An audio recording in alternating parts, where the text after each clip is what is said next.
Hello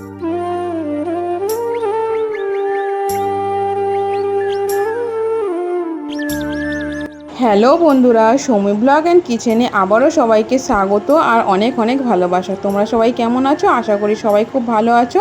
আজকে আবারও চলে এলাম আরও একটা রেসিপি তোমাদের সাথে শেয়ার করতে, সেটা হলো মুগ কালিয়া রেসিপি।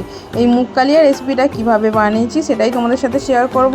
তোমরা কেউ স্কিপ না করে পুরো ভিডিওটি দেখো, আশা করি তোমাদের খুব ভালো লাগবে।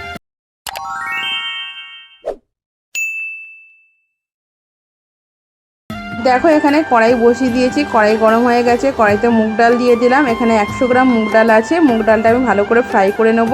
মুগ ডালটা ভালো করে ফ্রাই করে নিলে মুগ ডাল থেকে খুব সুন্দর একটা ফ্লেভার আসে আর তরকারির টেস্টও ভীষণ ভালো হয়। এই মুগ কালিয়া রেসিপিটা সম্পূর্ণ একটি নিরামিষ রেসিপি। এই রেসিপিটা দিয়ে রুটি, পরোটা, লুচি, ভাত সব কিছুই খেতে ভীষণ ভালো লাগে।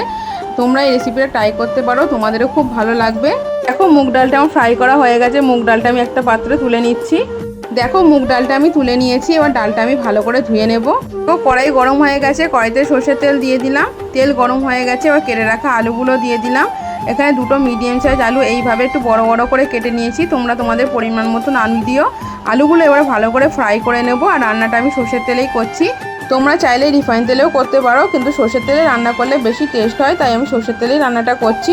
দেখো আলুটা মোটামুটি ফ্রাই করা হয়ে গেছে। এবার আমি এতে পরিমাণ মতো নুন দিয়ে দেবো। দেখো পরিমাণ মতো নুন দিয়ে দিলাম। নুন দিয়ে আরেকটু ভালো করে ফ্রাই করে নেব। দেখো আলুটা আমার ভালো করে ফ্রাই করা হয়ে গেছে। এবার আমি একটা পাত্রে তুলে নেব। দেখো আলুটা এবারে আমি একটা পাত্রে তুলে নিচ্ছি। তোমরা যদি এইভাবে মুগ কালিয়া বানাও তোমাদেরও ভীষণ ভালো লাগবে। তোমরা একবার হলেও ট্রাই করো। দেখো আলুটা আমি ভেজে তুলে নিলাম।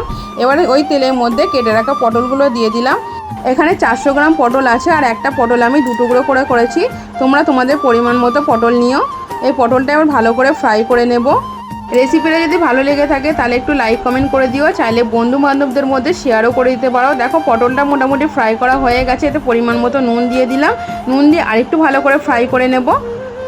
এই রেসিপিটা তোমরা কোনো উপোসের দিনে বানাতে পারো, আর যারা নিরামিষ খাও তাদের পক্ষে তো খুবই ভালো। তোমরাও ট্রাই করতে পারো। দেখো পটলগুলো ভালো করে ফ্রাই করা হয়ে গেছে। পটলগুলো আমি তুলে নিলাম। এবার এই তেলের মধ্যে একটু ফোড়ন দিয়ে দেবো। 2টো শুকনো লঙ্কা, 3টে তেজপাতা দিলাম। এবার দিয়ে দেবো একটু গোটা গরম মশলা, 2টো এলাচ, 2টো লবঙ্গ আর 2 টুকরো দারুচিনি দিয়ে দিলাম। গোটা গরম মশলাটা একটু ফ্রাই করে নেব। দেখো গোটা গরম মশলাটা ভালো করে ফ্রাই করে নিয়েছি, খুব সুন্দর একটা ফ্লেভার আসছে। এবার একটু পাঁচফোড়ন দিয়ে দেবো। দেখো একটু পাঁচফোড়ন দিয়ে দিলাম। এবার সব ফোড়নগুলো আমি ভালো করে একটু নেড়ে চেড়ে নেব। এবার দেখো আমি টমেটো কুচি দিয়ে দেবো। দেখো টমেটো কুচি দিয়ে দিলাম। একটা টমেটো আমি ছোটো ছোটো করে কুচি করে নিয়েছিলাম, সেই টমেটো কুচিটা দিয়ে দিলাম। ওই টমেটোটা ভালো করে ফ্রাই করে নেব যতক্ষণ না টমেটোটা গলে যাচ্ছে। এবার পরিমাণ মতো নুন দিয়ে দেবো। যেহেতু ডাল দেবো, ডালের পরিমাণ মতো নুনটা দিলাম। আলু আর পটল ফ্রাই করার সময় নুন দেওয়া ছিল, তাই ডালের পরিমাণ মতো নুনটা দিলাম।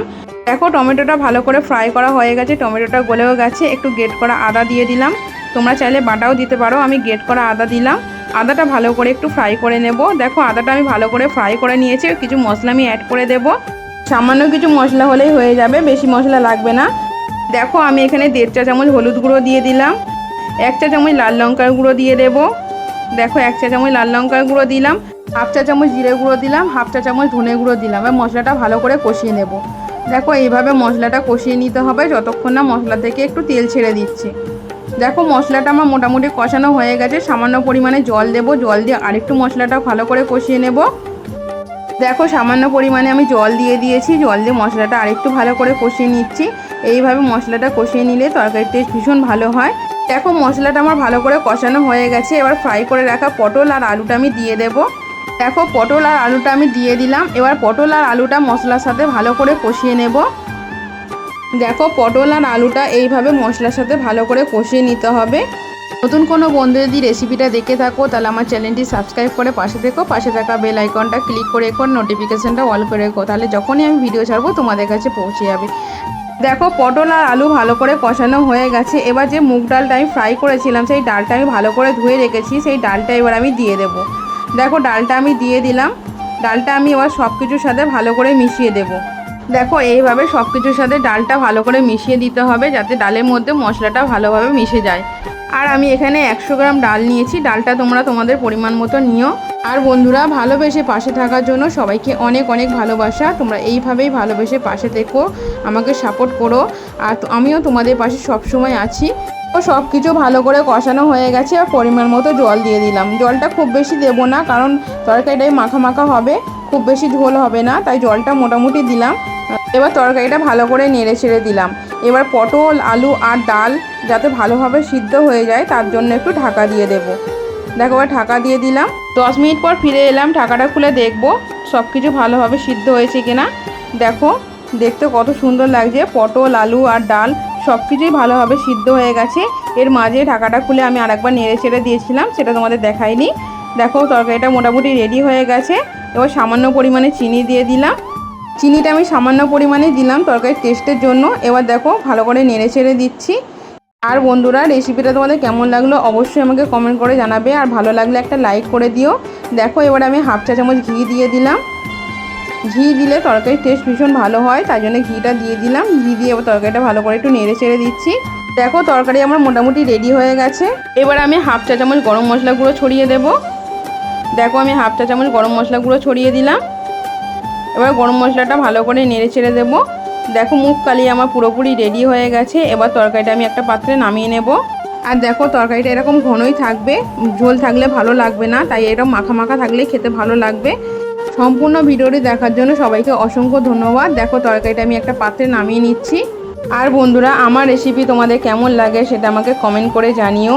আর এই মুগ কালিয়া রেসিপিটা তোমাদের কেমন লাগলো সেটাও আমাকে কমেন্ট করে জানাবে। খুব সহজেই ঘরে থাকা সামান্য কিছু উপকরণ দিয়ে নিরামিষ এই রেসিপিটা বানিয়ে নাও, খেতে ভীষণ টেস্টি হয়। দেখো, তরকারিটা আমি পুরোপুরি নামিয়ে নিয়েছি। দেখতে যতটা সুন্দর হয়েছে, খেতে ঠিক ততটাই টেস্টি হয়েছিল। আজকের মতো ভিডিওটা আমি এখানেই শেষ করলাম। টাটা।